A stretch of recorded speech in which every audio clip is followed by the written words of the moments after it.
El Santo Evangelio según San Marcos. Gloria a ti, Señor. En aquel tiempo se apareció Jesús a los 11 y les dijo: vayan por todo el mundo y prediquen el Evangelio a toda criatura. El que crea y se bautice se salvará. El que se resista a creer será condenado. Estos son los milagros que acompañarán a los que hayan creído. Arrojarán demonios en mi nombre.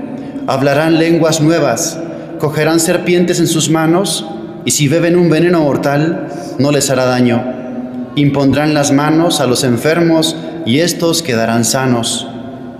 El Señor Jesús, después de hablarles, subió al cielo, y está sentado a la derecha de Dios.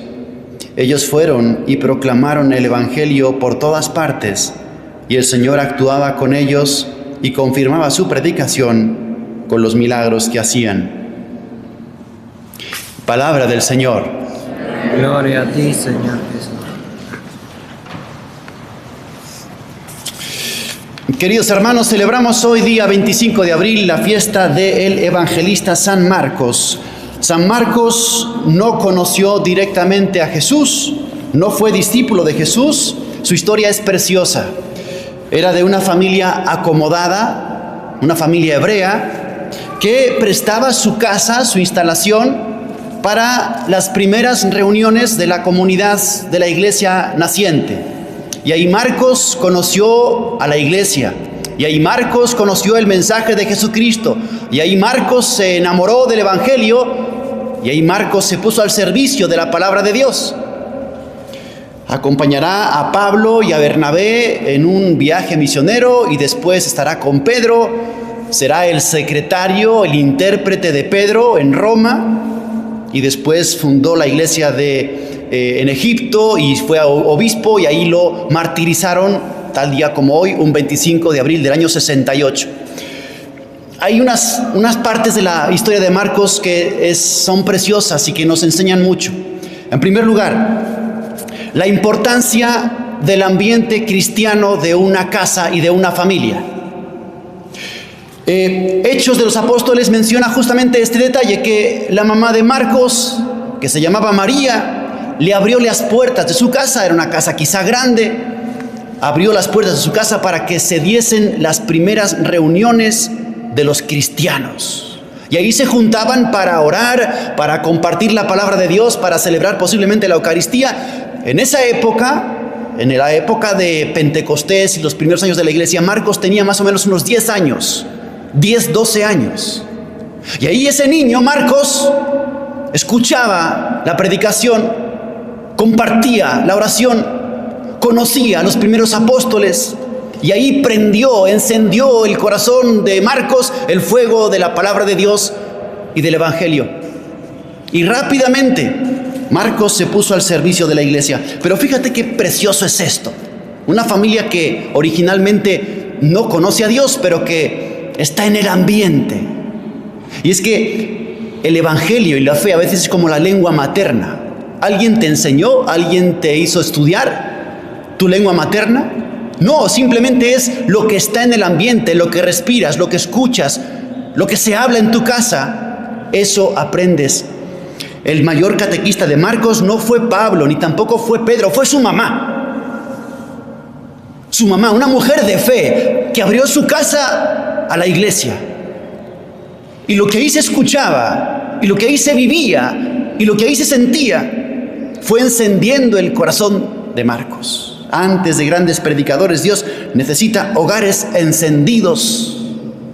Papá, mamá, no puedes pretender que tus hijos crean en un Dios que no se nota en tu casa. No pretendas y no esperes que tu hijo crea en un Dios y se entregue a un Dios que no se respira en tu casa. Si tú eres de los que vas el 60% de las veces de los domingos a misa, porque hay otras cosas, entiende que tus hijos de grandes van a ir el 30% y tus nietos el 5%, y vas a llorar porque no los van a bautizar. Lo que se respira en la casa, lo que se vive en la casa, el perfume de Dios que habita en un hogar cristiano, eso es lo que respiran tus hijos. No eres una señal que simplemente dice, hay que hacer eso. Tienes que ir por delante. Dice el Código de Derecho Canónico número 774. Los padres de familia son los primeros y principales responsables de formar a sus hijos en la fe y en la práctica de la vida cristiana mediante la palabra y el ejemplo. Los padres de la familia es la primera iglesia, iglesia doméstica. Yo nunca voy a hacer lo que a ti te corresponde. Yo te puedo ayudar a ti, pero jamás te voy a sustituir. Primer punto. Y segundo punto, y esto es precioso, hay una parte de la vida de Marcos que es un fallo terrorífico. Marcos, cuando tiene unos 25 años, es solicitado por Pablo para emprender una aventura evangelizadora. Y Marcos empezó muy bien, muy bien. Estaba en la vanguardia de la iglesia, en la primera línea del combate. Muy bien, Marcos. Pero ¿sabes qué pasó? A la mitad de la misión se rindió, desertó, abandonó, los dejó. Iban Pablo, Bernabé y Marcos. Y no sé qué le pasó a Marcos, que abandonó, desertó, se desesperó, le entró miedo, no sabemos, quizá porque no hay más datos, pero podemos entender que la misión estaba muy peligrosa, persecuciones, o quizá por crisis, porque originalmente Bernabé encabezaba la misión, después es Pablo el que toma el liderazgo. Bernabé era familiar de Marcos, pero Pablo no, y entonces a lo mejor Pablo era más exigente. No sabemos, o por inmadurez, o por comodidad, o por nostalgia de su mamá, estaba joven, no sabemos por qué, pero Marcos falló, y falló mal, porque ese fallo supuso que Bernabé y Pablo se separasen después. Pero me encanta considerar ¿qué hizo Marcos después de su fallo? Regresó a su casa, regresó a Jerusalén, pero no se apartó de la iglesia. No se apartó de la iglesia. Siguió ahí, siguió disponible y dijo, si quieren, lo vuelvo a intentar. Y lo volvió a intentar. Cuando regresa Bernabé se une a Marcos y entonces emprenden misión a Chipre durante 5 o 8 años, y después Marcos también irá con Pedro a Roma, a lo que llama Babilonia. Entonces, ¿esto qué nos enseña? ¿Qué haces tú con tus fallos? ¿Qué haces cuando le has fallado a Dios? Porque creo que todos le hemos fallado alguna vez a Dios. Y aquí hay que distinguir dos actitudes: la verdadera humildad y la falsa humildad. La falsa humildad, ¿cuál es? Es soberbia con disfraz de humildad. El que falla, cuando tiene falsa humildad, ¿sabes qué hace? Está siempre con quejas. Todos son problemas, todos son dificultades, nada está bien, todo es muy difícil. Además, está siempre echando la culpa a los demás. Los demás son los culpables, la vida es la culpable, las circunstancias son los culpables. Y si fallas, el que tiene falsa humildad, ¿qué hace? Ya no quiero seguir, ya no sirvo, me retiro. Entierras tu talento y abandonas. Sin embargo, el que tiene verdadera humildad, cuando falla, porque todos fallamos, ¿qué haces? Reconoces, aceptas, pides perdón, pides la gracia de Dios y vuelves a empezar. Y te vuelves a poner al servicio, conociendo tu error, conociendo tu debilidad, pero ahí estás otra vez para lo que haga falta. Eso hizo Marcos. No se retiró, no enterró el talento, no dijo, ya no quiero seguir. Marcos siguió, Marcos perseveró.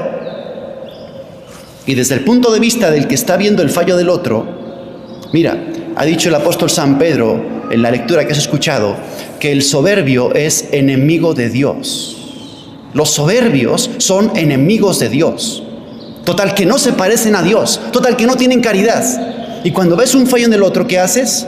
Lo señalas, lo publicas, lo excluyes y lo apartas. Y cuando alguien tiene humildad, se parece a Dios, tiene caridad, y cuando ve un fallo en el otro, ¿qué hace? Comprende, perdona, reconstruye y vuelve a integrar. Entonces, mucho cuidado.